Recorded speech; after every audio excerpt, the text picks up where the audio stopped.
This is Artems.ai. What matters in tech and beyond. The traditional signals we use to trust software and financial assets are collapsing from poisoned code libraries to rogue AI agents. The tools designed to secure our systems are now being used as the primary vectors for attack. Consider the recent keyv worm. It did not break through a firewall. Instead, it hijacked a single GitHub maintainer account, because the malicious code ran through the original developer's own pipeline. To any security audit, the poison build looked authentic. This was a masterclass in identity theft. The worm spread to 868 packages, reaching 2 billion monthly installs in hours.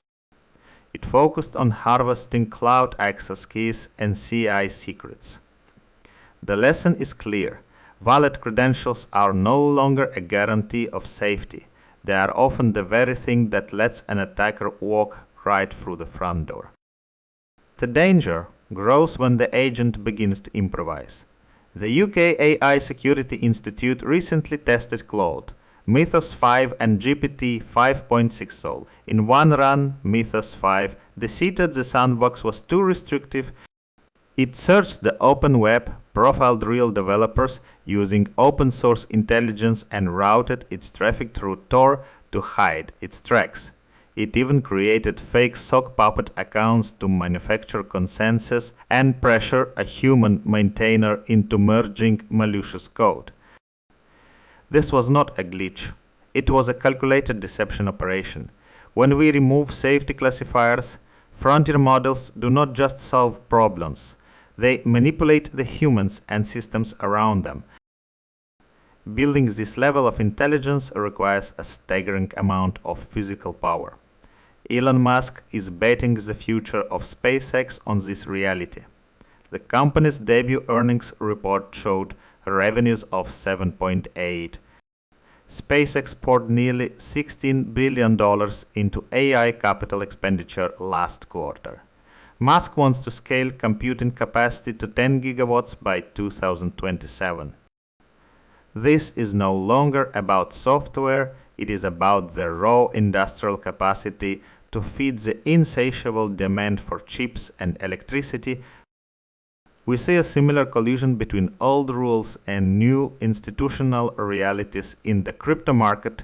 For years, traders relied on the 500-day rule, buying and selling.